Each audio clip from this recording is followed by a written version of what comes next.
नमस्कार। PBD press को स्वागत। मो सांबादिक पुण्य विनय दास। संस्कृतिर सहर कटकरे चली साहित्य सरोवर। कटकर तल बालीजात्रा पड़ियारे मार्च 20 रु 29 तारिख जाए प्रतिदिन अपराह्न 2टारू राति 9टा जाए चली जिला स्तरीय पुस्तक मेला। यही मेला को आयोजन करिछि कटक महानगर निगम बा सीएमसी। प्रतिदिन संध्यारे कहानी पाठ, मीट दि अथर, नुआ पुस्तक उन्मोचन, सांस्कृतिक कार्यक्रम मान आयोजित हेउछि। कटक महानगर निगम तरफरु करा जाइथिबा एही प्रथम प्रयास को सहरवासी स्वागत करिसंती। तरुण तथा युवपीढ़ी को पुस्तक प्रति आकर्षित करने को सीएमसी रो एही उद्यम को विभिन्न महलरू प्रशंसा करा जाइछि। एही जिला स्तरीय पुस्तक मेला साहित्य सरोवर रे अवगाहन करने को महानगर निगम पक्षरु व्यापक भाव में प्रचार प्रसार भी करा जाइछि। जिला संस्कृति विभाग और कटक उन्नयन कर्तृपक्षर मिलित सहयोग क्रमे बालीजात्रा पड़ियारे एपरी पुस्तक मेला सीएमसी प्रथम थर पाई आयोजन करिछि।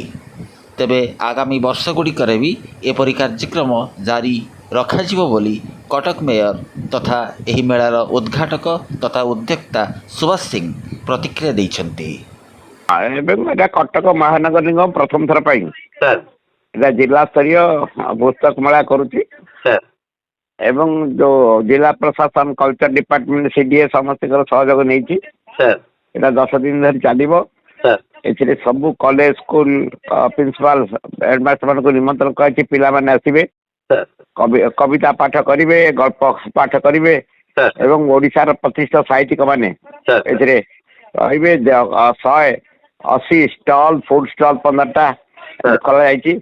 National book trust of India, Odisha book store, Grantha Mandir, किताब महल प्रमुख पब्लिशर माने एथिरे अंशग्रहण करछन्ति। समते अच्छे एपरिकी प्रमेय भी 2-3टा करछि। अन्य खबर कागज समाज भी स्टॉल खोली। मेला रे 50 रु अधिक प्रकाशक निज निज स्टॉल लगाइछन्ति। प्रतिदिन संध्यारे मंच उपरे विभिन्न सांस्कृतिक कार्यक्रम मान अनुष्ठित हेउछि। मेला को उपभोग करी स्टॉल परिदर्शन करिया परे पुस्तक प्रेमी माने सेल्फी जोन रे फोटो उठाइबा को भूलु नथिबा देखिबा को मिलिछि। ओडिया भाषा साहित्यर बड़ बड़ लेखकंकर प्रसिद्ध पुस्तक गुड़िकर रेप्लिका करा जाई पड़ियार शोभावर्धन करा जाइछि। विभिन्न पॉइंट रे भिन्न भिन्न प्रतिकृति सह करा जाइथिबा सेल्फी जोन रे प्रतिदिन भिड़ भी बढ़ुछि। सांबादिक पुण्य विनय दास रिपोर्ट, पीबीडी प्रेस, कटक।